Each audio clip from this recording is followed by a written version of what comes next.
Ladies and gentlemen, this podcast is powered by our Amazon affiliation. That's right, we're back on the Amazon train. If you go to gearnetwork.com under the Support the Shows banner, click the Amazon link. It will take you directly to your Amazon account, and you can do all of your Christmas shopping, holiday shopping, or regular shopping there. If that doesn't work, click on any one of the banners you see on gearnetwork.com. It will take you to Amazon as well. Using our banners, using our links, helps power this podcast in a way that we appreciate very much. So again, gearnetwork.com, click on any one of the banners to shop Amazon and support this podcast. The following is a presentation of the Gear Radio Network. You're listening to the Better Live Than Dead podcast on the Gear Radio Network.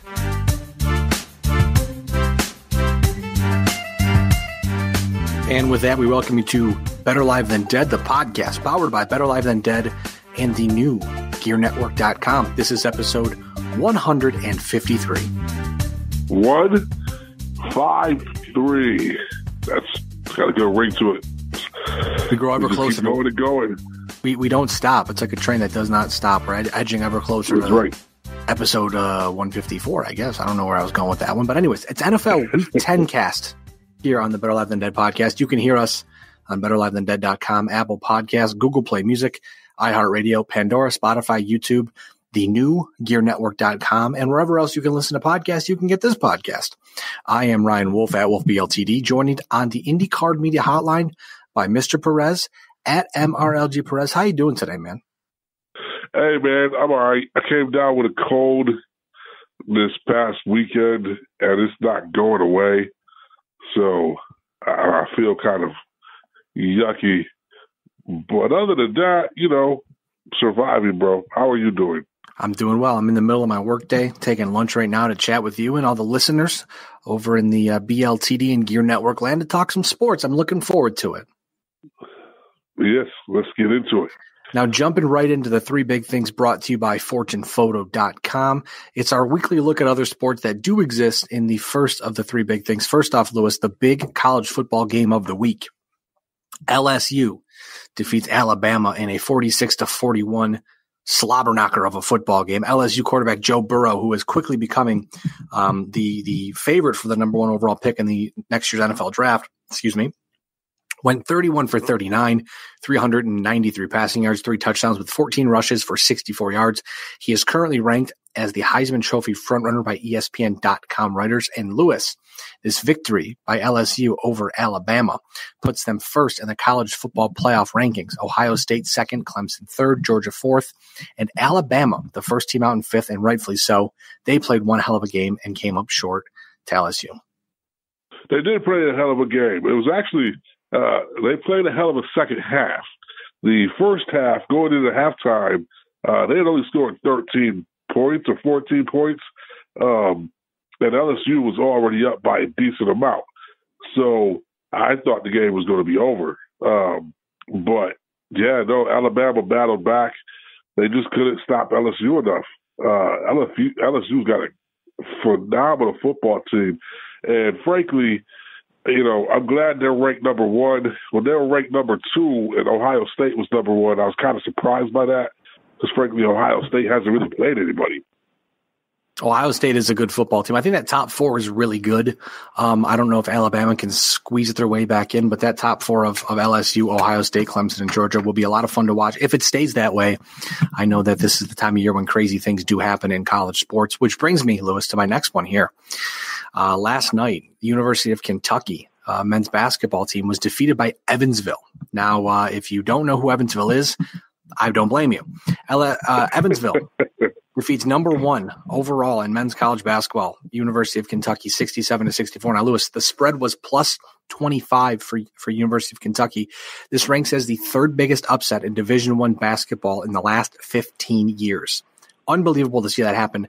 I mean, college basketball always brings surprises, but I got to say, one of the biggest surprises we've seen in quite a long time. Oh, yeah, absolutely. It was a great game. To know that the spread was 20 plus 25 for UK was to see Evansville hanging in there. It was crazy. And then to see them up, I was at one point, I was like, I think this is going to be a huge upset, and sure enough, it was. Great game. We'll see, you know, if UK can bounce back from this loss, or because they still got a good team. But it'll be interesting to see if Evansville can, you know, take this momentum and keep going to see if they can get ranked. Yeah, their head coach used to play for University of Kentucky, and the school was also one of those schools that was paid. They're paid a certain amount of money to come in and play Kentucky. They were paid $90,000 and come out with one of the biggest upsets in college basketball we've seen in quite some time. So good on them. And the silly season in college basketball has already begun, which is always a lot of fun. And it's only November. Absolutely. Now moving over to Major League Baseball really quick. First off, the San Francisco Giants named Gabe Kapler their new manager. He was formerly of the Philadelphia Phillies. He'll take over for Bruce Bochy, who retired this offseason. Also, Houston's Yordan Alvarez and New York Mets' Pete Alonso were named Rookie of the Year, respectively. Minnesota's manager, Rocco Baldelli, and St. Louis's manager, Mike Schilt, were named Manager of the Year, respectively, in their leagues as well. Now, the cool thing about Mike Schilt being named being named Manager of the Year, I apologize. He's the first manager to ever win the award to have not played professional baseball. That's a pretty cool fact right there. But Lewis, the one thing that I really want to get your thoughts on before we move over to the NFL Week 10 rewind, Houston, ex-Astros pitcher Mike Fiers told The Athletic recently that the Houston Astros used a center field camera to help them steal signs during their 2017 championship run, and there are videos abound on Twitter that not only back up, but seemingly confirm this. Johnboy @Johnboy_ on Twitter is doing a very good job of breaking it down. I mean, he's a Yankee fan, so he's on top of it, but he's always on top of a lot of good stuff. If you have the chance if you have a Twitter account, follow him on Twitter, Instagram. He's got great insight, and he's broken this down very well. But Lewis, if this is proven to be true, and apparently the Astros and Major League Baseball will be investigating, what do you think needs to be done to prove a point to the Houston Astros? Because this is not the first time that they've been accused of stealing signs, and it's like I said, it seems pretty obvious at this point that something was going on. Yeah, I mean, what can you do? Can you strip them of a championship? I don't really see that happening. I believe, was it Altuve like the MVP that year? Sorry, I think so. Yeah. If he was the MVP, then I would strip him of the MVP because you know what's coming. Now, granted, hitting the baseball is one of the hardest things to do, if not the hardest thing to do in sports. So even though you know what's coming, you still have to connect. But knowing what's coming is going to make it a lot easier. Yeah, knowing what's coming is half the battle, and that's one thing that I noticed that there was pointed out that they have one of the lowest strikeout to walk ratios in the league by a large amount. So definitely, it's a lot easier to hit the. I mean, you still have to be talented enough, obviously, to hit the ball. But then again, like you said, knowing what's coming, it's half the battle. So you can sit back and go, yeah, I know a slider's coming. I'm gonna sit back, or hey, I know a changeup's coming. I'm gonna wait, and then. You don't hear a bang, you know a fastball's coming, you can load up for it and try to match it up and crush it. So I'm interested to see what happens with this. We'll obviously keep eyes on it and talk about it in coming podcasts if anything happens with it, but certainly not a good look for the Houston Astros or for Major League Baseball for that matter.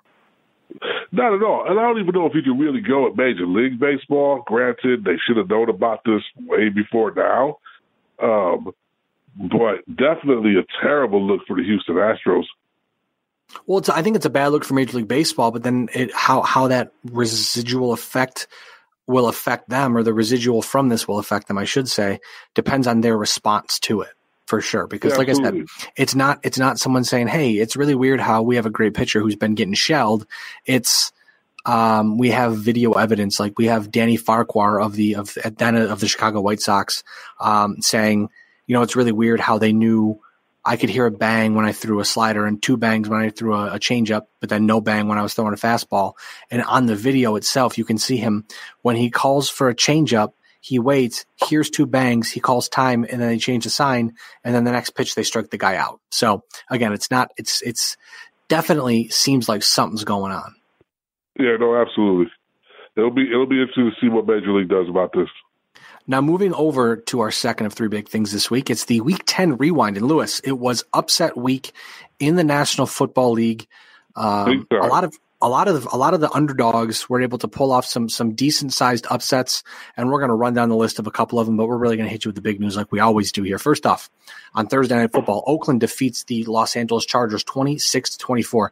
The big one in this game was Oakland's defense. They handled Phillip Rivers all night. 5 sacks, 8 tackles for loss, 9 passes defended, 11 quarterback hits. I apologize. 3 interceptions, including 1 return for a touchdown. The Raiders handled the Chargers and had their way with them, despite only winning by 2 points on a late touchdown by Josh Jacobs. But still, Oakland's defense is looking real good, and their offense looks like it's coming around as well.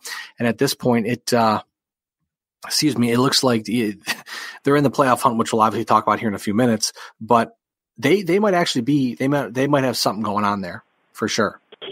Yeah, Oakland is definitely starting to look a lot better than they were at the beginning of the season. And yeah, they 100% just manhandled Phillip Rivers. He couldn't. Every time he turned around, there was someone in his face. So the defense did a great job. It was actually an entertaining game to watch. Yeah, I was going to say I enjoyed watching it. I mean, it's weird because Oakland is trying to create their new identity and have a different culture. And it seems like those players are buying in. It may be old school. It may be kind of, idiotic to think that they can go back to playing football like it was played in the 90s and early 2000s, but they're making it happen right now. They've got a smash mouth defense, and they've got an offense that can do enough, especially with Josh Jacobs, and Derek Carr's having a great season. According to his standards, he's having a great season. And it just seems like they've got a lot going for them. So it's going to be interesting to see how they respond in the coming weeks as they find themselves in the thick of the playoff hunt, for sure. I agree. Now moving over to Baltimore, they defeat Cincinnati 49-13. The big story here again for the umpteenth week, Baltimore quarterback Lamar Jackson, 15 for 17, passing 223 passing yards, 3 touchdowns, also 7 rushes for 65 yards and a touchdown. Clearly, Lamar Jackson, one of the top 3 favorites in the MVP race right now. He's on pace for 3,620 passing yards, 27 passing touchdowns, with approximately 1,057 rushing yards and 9 touchdowns. That is unreal to think that he could have almost 5,000 all-purpose yards on the season as a quarterback with well over 35 touchdowns combined. I mean, that would be one heck of a season, especially with how good of a year the Ravens have been having. I mean, the game it played out as well as we thought it would, really. I mean, Cincinnati's not good. They haven't been good. They aren't going to be good. And Baltimore did their job, but like I said, Lamar Jackson looked incredible in the process. Yeah, I mean, Cincinnati is just a terrible football team right now. So this was not one of the upsets. You figured Baltimore was going to handle them, but I don't think you thought Baltimore was going to put up like 49 points on them. And yeah, Lamar Jackson, it looks phenomenal. He's an entertaining quarterback. He's fun to watch. Sky's the limit for this kid. Absolutely. Like I said, he's top 3, at least top 3 in the MVP race right now. And we'll keep an eye on that as well because we are getting to the back 9 of the season. We're going to start paying attention more to the to draft prospects, to award seasons, to playoff picture, all that stuff. But again, Lamar Jackson having a season for the ages so far, and it's again quite impressive to watch, and it's crazy to see how they've built such an effective offense around him to pair with that really, really, really stout defense. I think Baltimore is definitely going to be a tough out when it comes to the playoffs. Oh yeah, absolutely. Now looking over at Tennessee, the Tennessee Titans, they defeat Kansas City 35-32. The big story here was the defense. They blocked a last-second 52-yard field goal attempt to preserve the victory. Future Hall of Famer Patrick Mahomes returned for Kansas City, 36-50, 446 passing yards and 3 touchdowns. Did not seem to miss a beat, although he did not run the ball once in the game. He did miss 2 games with a kneecap dislocation. You have to presume he's going to kind of play it safe on that knee for the rest of the season. But if Patrick Mahomes can sling the ball the way he did, it definitely seems as if Kansas City might be able to get back on track. But with that being said, I think that they're kind of struggling right now, and they got to find their way. And Tennessee, again, one of those teams that's hanging around the AFC playoff photo or playoff picture, I should say. So it's one of those situations where where things are looking up for them, especially since they've made Ryan Tannehill the quarterback.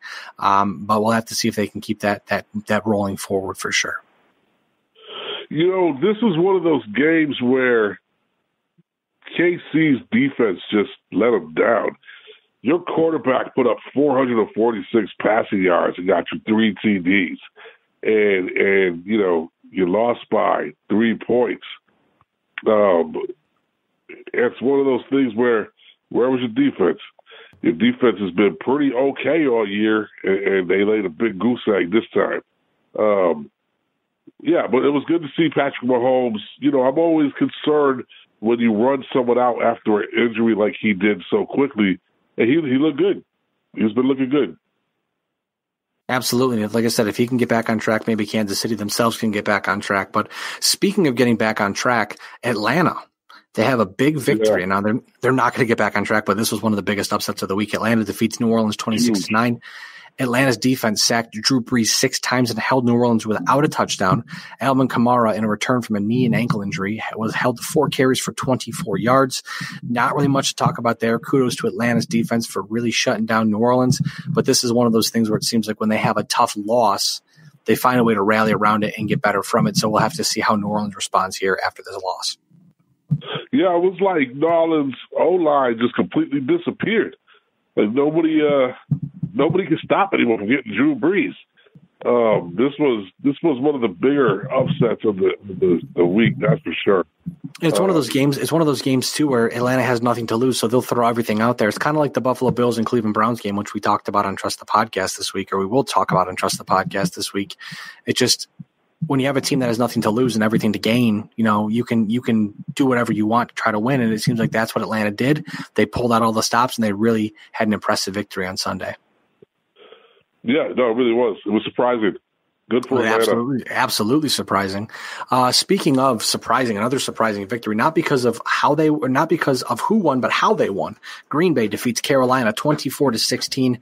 Green Bay running back Aaron Jones, another big week, 13 carries, 93 yards, and 3 touchdowns on the ground. Christian McCaffrey, Carolina's running back, 20 carries, 108 yards, and 1 touchdown with 6 receptions for 33 yards. But the shocking thing about the game on Sunday, McCaffrey was stopped at the goal line with time expiring, which could have been, if they had scored the touchdown and then gone for the 2-point conversion, it would have been 24-24. But clearly that didn't happen, and Green Bay pulled out the victory. But a very surprising way to end the game, but not a very surprising finish in terms of Green Bay coming out on top of the victory. They continue to be one of the best teams in the NFC. Yeah, no, it was a good game. It was a surprising way to lose the game. I think we've seen that before, where someone got stopped at the goal line during a run. They should have not done that. Granted, the stakes were a lot lower this time, but still, it was a terrible way to lose the game. And Christian McCaffrey, he's still looking good. Good for him. I think, again, we mentioned the top 3 in the MVP race. I think it's Lamar Jackson, it's Christian McCaffrey, and someone else we'll talk about here in just a few minutes. But moving over to Pittsburgh now, not Pittsburgh, Pittsburgh. They defeat the Los Angeles Rams 17-12. The big story here, again, the Pittsburgh Steelers defense, they had 4 sacks, 7.5 tackles for loss, 13 pass deflections, 9 quarterback hits with 3 interceptions, one of which was returned for a touchdown by none other than Pittsburgh's defensive back, super stud now, Minka Fitzpatrick. In 7 games, Lewis, with Pittsburgh, Fitzpatrick has 34 tackles, 1 forced fumble, 5 interceptions, which was the one that was returned for a touchdown, or 1 was returned for a touchdown, which was the one from this game. And he also has 8 pass deflections. Now, when that trade was made and Minka Fitzpatrick was acquired for a first-round pick, among other things, a lot of people said that was a big price to pay. But it seems like not only have the Pittsburgh Steelers found a very great player in Minka Fitzpatrick, but it seems like Minka Fitzpatrick himself has found a great fit in that Pittsburgh Steelers defense. No, absolutely. He's fit in well. He's been just dominant. I can't stand the Steelers, but he's any team will be lucky to have someone like him on their team for their defense. It was a good game. Now, looking over at the game of the week and our third of the 3 MVP. Third of the three MVP candidates. Seattle versus San Francisco. This is an incredible game. Seattle won 27-24 in overtime. Seattle quarterback Russell Wilson, 24 for 34 passing, 232 yards, 1 touchdown and an interception with 6 rushes for 53 yards. As mentioned, Wilson, along with Lamar Jackson and Christian McCaffrey, belongs in the top 3 of that MVP race. Seattle has, I would say, really quietly been dominant this season. Seattle kicker Jason Myers had a 42-yard game-winning field goal in overtime after San Francisco kicker Chase McLaughlin missed a 47-yard kick earlier in overtime. But, Lewis, I've got a feeling that in the NFC, if things keep continuing to play the way that they do, we may end up seeing this game again in the playoffs. Oh, absolutely. Yeah, you're right. If things keep going the way they are in the NFC, you will see these two play again. It was an incredible game. I said last week in this very podcast that this was going to be a test for San Fran, and I was curious to see who was going to come out on top. And actually, I said I thought Seattle was going to win. And they did win in very dramatic fashion. It was an incredible back-and-forth game. San Fran's defense is legit. I don't even care. Their defense looked phenomenal. But Russell Wilson is he's a beast. Some of the plays he made, just being able to roll out and run for 21, 23 yards was great. If I get football games like this all the time, that would be incredible. Now, the one thing to keep an eye on was that Jimmy Garoppolo struggled somewhat. I mean, he did throw for 248 yards, 1 touchdown, 1 interception, but he was sacked 5 times and only completed 24 of 46 passes. He also had 2 fumbles that were lost. So, again, they got to Garoppolo, they put the pressure on him, and he was not really able to I guess, respond properly. But, hey, either way, they almost pulled it out. You're not going to win every game pretty. You're going to have ugly victories along the way. But if nothing else, it was a learning experience for the San Francisco 49ers, who are still top of the class in the NFC. Yeah. No, it's going to be interesting to see how this plays out later on. Now, moving over to the third of 3 big things this week, we look at the other NFL news. Detroit Lions quarterback Matthew Stafford missed the game on Sunday with broken bones in his back. Apparently, this was a surprise to many. It ends his 136-game starting streak that had been the second longest active streak for quarterbacks.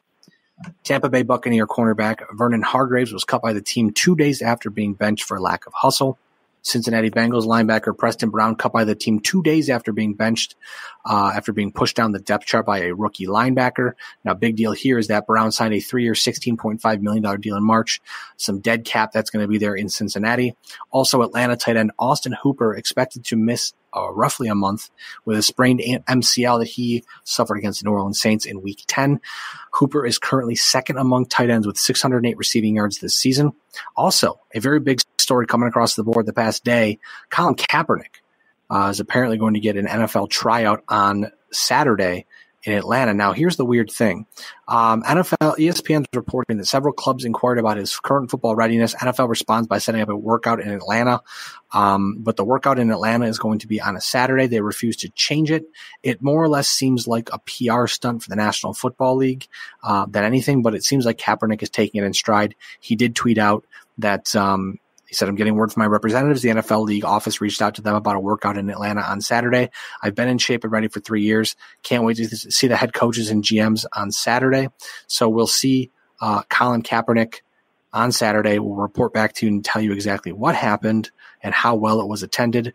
But if nothing else, it seems kind of like a PR trap the National Football League is pulling here with Colin Kaepernick. Absolutely, especially since, they changed the date. It's the whole situation is weird.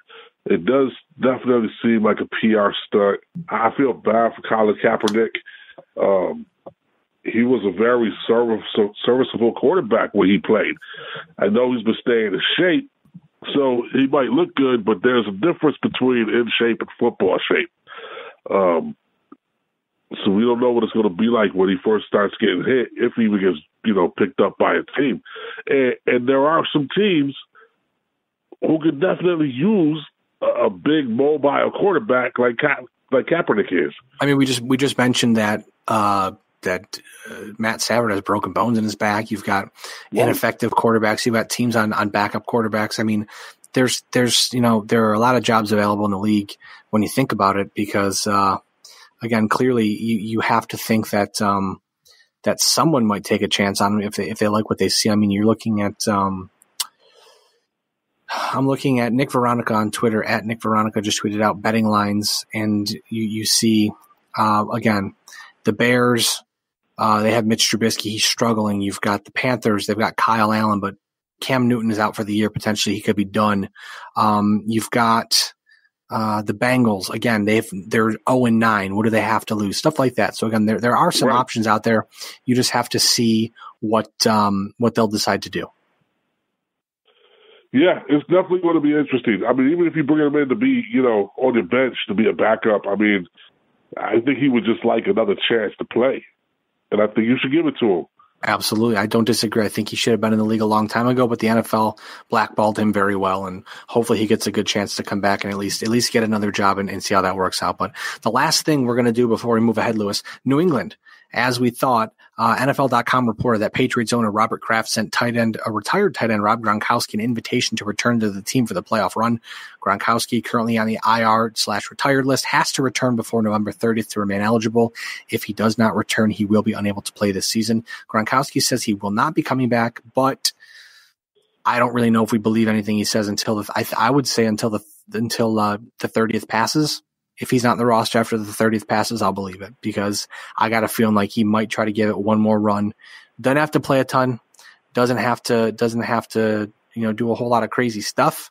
All he's got to do is come back and play tight end. And again, he's one of the greatest of all time, so it shouldn't be too difficult for him. Yeah, I don't know if he could come back and be like a role player tight end. You know what I'm saying? Like putting him in there in certain situations. I think he's the type of competitor that would want to be in there all the time.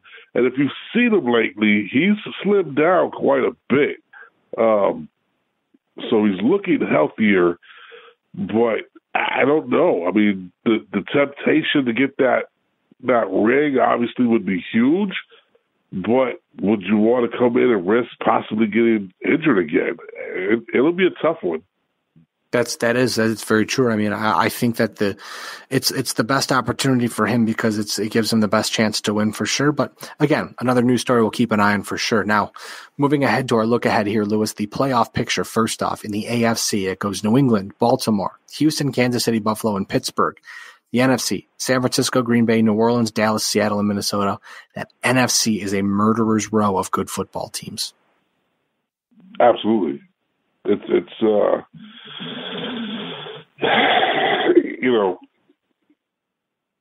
with the exception of, excuse me, I don't know. New England, Baltimore, Houston, KC, definitely sold on. Buffalo, Pittsburgh, I'm not sold on them. I mean, you've got Buffalo trending down, Pittsburgh's trending up, Kansas City's kind of flat, Houston also kind of flat, Baltimore trending up, New England is what it is. But I mean, in the NFC, every team seems to be trending up. I mean, right now you've got incredible matchups across the board. It looks like the playoff picture the next couple weeks, the next really month and a half is going to be incredible to watch as the final few weeks of this regular season wrap up. I agree.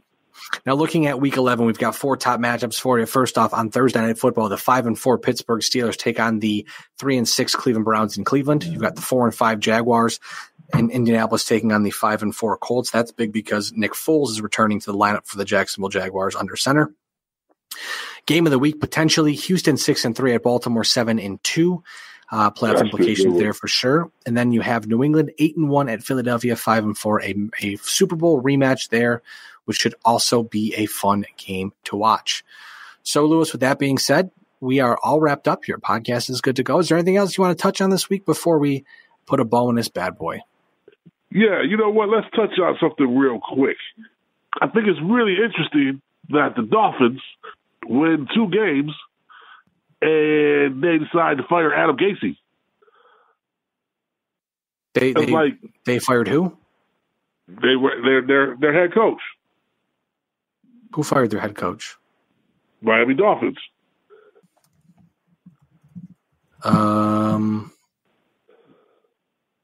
Where did you see that? Because I don't see that. I think you're taking too much cold medicine there, Lewis. You know what? I'm looking at an old article. Never mind. I mean, at that point, I think it's a good time to wrap up the podcast here. I gotta be honest with you, bro. I've been so out of it the last couple of days. Lay off the NyQuil. And that came across my feed for some reason. I thought it was current. I didn't even look into it. No, I mean, Adam Gase isn't going to be fired by the Jets, they say, either this season or after the season. So John is probably going to be incredibly upset here soon, but we'll talk to him. But Adam Gase is returning. Adam Gase confirmed back in 2020 for the New York Jets, so I guess good for them. But Lewis, go take some medicine, get some cold medicine, man. Yeah, go take some medicine, get some rest, and we'll chat with you soon. Lewis is at MRLG Perez. I'm at Wolfe BLTD. As always, Lewis, we are better live than dead. You're not. We will catch you sometime very soon. Thanks for tuning in, everybody. The preceding presentation has been brought to you by the Gear Network.